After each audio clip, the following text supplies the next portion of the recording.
현재 세계는 기후 이상으로 인하여 급작스러운 날씨 변화의 한가운데에 있는데요. 최근 화제를 몰고 왔던 LA 산불 역시 기후 이상이 원인으로 꼽히고 있습니다. 해당 대규모 산불은 강풍과 극심한 건조 현상을 원인으로 들고 있는데요. 이런 현상들은 해수면 온도 상승과 북극 해빙 감소 영향으로 인한 겨울철 대기의 흐름이 대규모로 증폭되어 나타난 것이라는 연구 결과가 발표되었습니다. 해당 연구는 광주과학기술원의 환경 및 에너지공학부 교수 연구팀이 미국과의 공동연구를 통하여 극한으로 치달은 기상현상의 원인을 규명한 것이었는데요.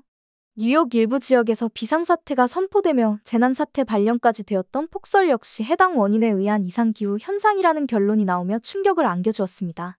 기후 이상으로 인한 변화가 전 세계를 강타한 것인데요. 그리고 이런 극심한 폭설 현상은 최근 일본에서 발생하여 인명피해를 낳기도 했습니다. 최강 한파라고 불리는 추위와 함께 나타난 폭설은 평년 2배가 넘는 기록적인 결과를 냈는데요. 일본에서는 이틀 동안 최대 2.9m에 달하는 눈이 내린 지역이 있었으며 심지어는 4명의 사망자와 90명의 부상자를 배출해냈습니다. 이 외에도 수십 그루의 나무가 부러지기도 하고 중요문화재로 등재되어 있는 히로사키 성의 일부가 파손되는 일조차 발생했습니다. 일본보다 더 극심한 피해를 입은 나라도 존재했는데요. 바로 대만입니다. 대만은 아열대 기후를 가지고 있던 나라로 기온이 높고 습해서 난방시설조차 적용되어 있지 않은 나라인데요. 그런 대만에서 1월 1일 이후 급격하게 온도가 내려가며 심혈관 응급 상황이 일어나는 일이 빈번하게 발생하게 되었습니다. 영상 10도 이하로 떨어지는 경험이 처음 벌어진 일이다 보니 갑자기 낮아진 기온으로 인하여 거의 500명이 사망한 것으로 확인되었습니다. 그러다 보니 대만에서는 이른 시간에 활동하는 것에 주의를 주며 저온특보까지 발령했었는데요. 하지만 한국에서는 이런 갑작스러운 폭설과 한파에 맞설 수 있는 난방 기능이 존재합니다. 그렇기에 다른 나라에 비하여 한파와 폭설에 대비할 수 있는 것인데요.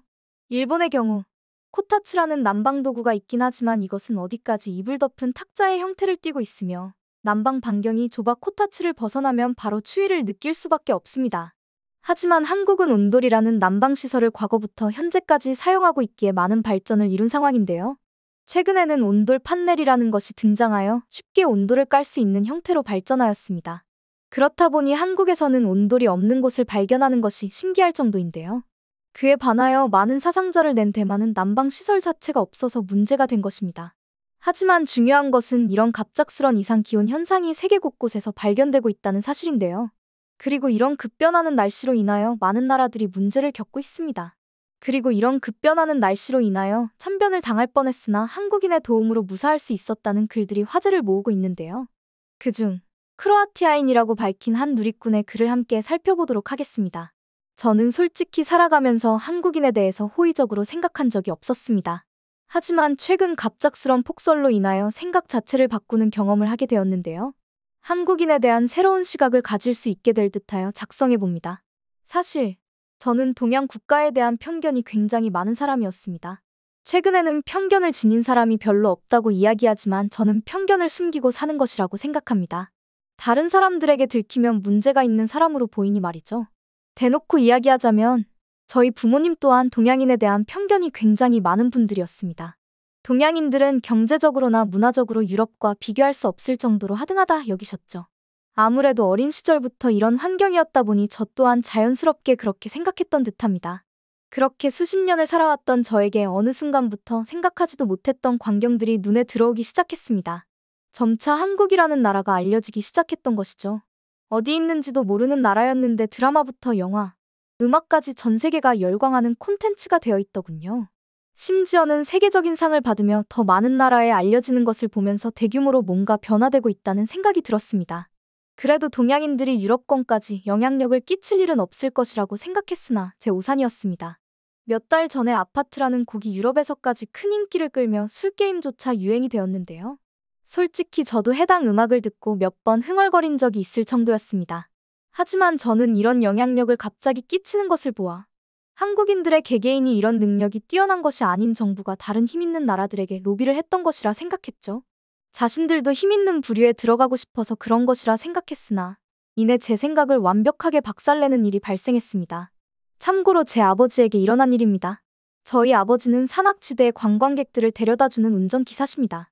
그냥 택시 기사 정도로만 생각하시면 될 듯한데요. 다만 산악지역을 주로 다닌다는 특징을 지니고 계시는 것입니다. 그런 아버지는 항상 날씨를 보는 습관이 있으셨기에 오랫동안 이 일을 하면서 한 번도 조난을 당하신 적이 없었죠. 하지만 문제가 있습니다. 그렇기에 자신에 대한 믿음이 너무 강하셨다는 것이죠. 그날도 당연히 눈이 오지 않을 것이라는 확신을 가지고 산악지역으로 손님을 태우고 이동하셨다고 합니다. 예보에서도 딱히 폭설이 올 것이라는 이야기가 없었으니까요. 만약 온다고 해도 심할 정도는 아니라고 생각했던 것입니다. 하지만 방심이 가장 위험한 일이라는 것을 알리듯이 폭설이 내렸다고 합니다. 그런데 무슨 우기였는지 되돌아온다거나 하지 않으시고 손님을 태운 채 계속 목적지로 향했다고 하시더군요. 지금 생각하면 뭔가에 홀린 것 같다고 하셨습니다. 솔직히 말하자면 제 생각에는 손님으로 태운 두 남성 때문이라 생각됩니다. 아버지는 그 손님들을 빨리 목적지에 보내버리고 싶었으리라 보여지는데요. 바로 그 두 사람이 동양인이었기 때문이죠. 아버지는 동양인을 정말 극도로 싫어하셨거든요. 항상 손님을 확인하고 태우시고는 했는데 당시에는 확인을 미처 못하셨던 듯합니다. 그 상태로 정신없이 달리던 차는 중간에 눈으로 인하여 미끄러져 더 이상 앞으로 갈 수 없는 상황에 처하게 되었는데요. 그제야 정신을 차리신 아버지는 오도 가도 못하는 상황이라는 것을 깨달으셨다고 합니다. 이미 눈으로 인하여 길은 제대로 보이지 않았으며 자칫 잘못하면 낭떠러지로 떨어질 수도 있다는 것을 깨달으신 거죠.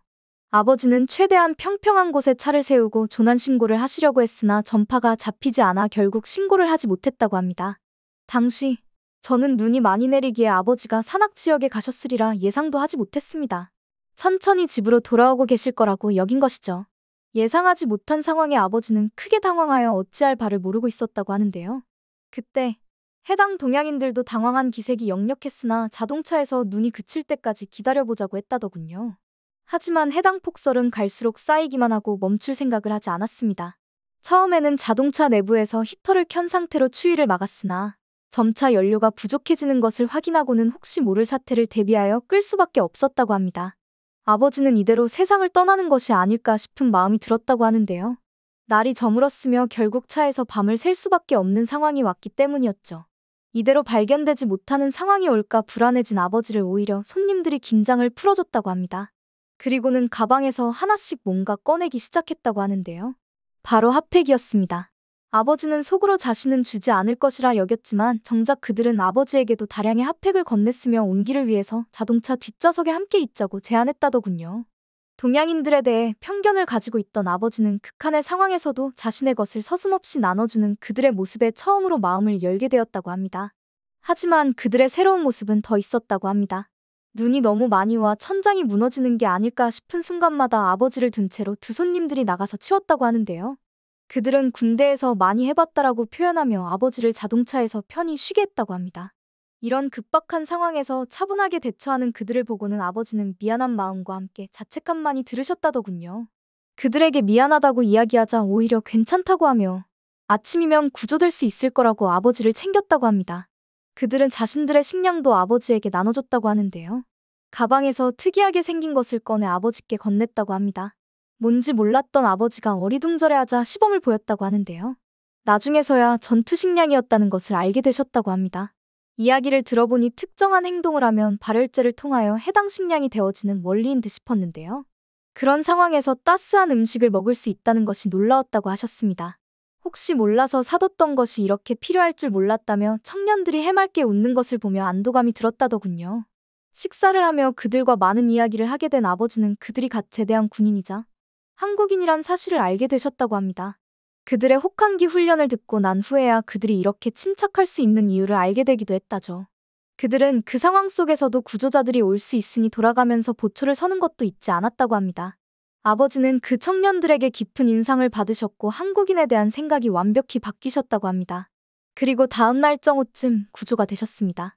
저희는 신고를 했으나 정확한 위치를 알지 못하여 발만 동동 굴렀는데 알고 보니 두 청년이 게스트하우스에서 친해진 친구들에게 목적지를 이야기한 덕분에 그 길목에 있던 제 아버지의 차를 발견하여 무사히 구조될 수 있었다고 합니다. 솔직히 처음에 두 청년들을 봤을 때는 적대시했지만 아버지의 이야기를 들은 후에야 그들에게 감사 인사를 제대로 할 수 있었습니다. 덕분에 동양인들에 대한 생각도 달라지게 되었죠. 저는 항상 동양인들이 서양인들에 비하여 뒤떨어지는 존재라고 생각하며 살았는데 그게 아니라는 생각을 하게 되었습니다. 그 청년들 덕분에 아버지가 지금도 제 곁에 계실 수 있게 된 것이니까요. 한국인 개개인들의 역량으로 지금의 한국을 만들었다는 생각 또한 드는 순간이었습니다. 해당 청년들에게 다시 한번 감사하다고 전하고 싶네요. 해당 글은 이렇게 마무리되었는데요. 댓글에는 한국인들의 이타심에 공감하는 내용이 다수를 이루고 있었습니다. 그와 함께 한국 남성들의 차분한 대처에도 깊은 인상을 받았다는 이야기도 존재했는데요.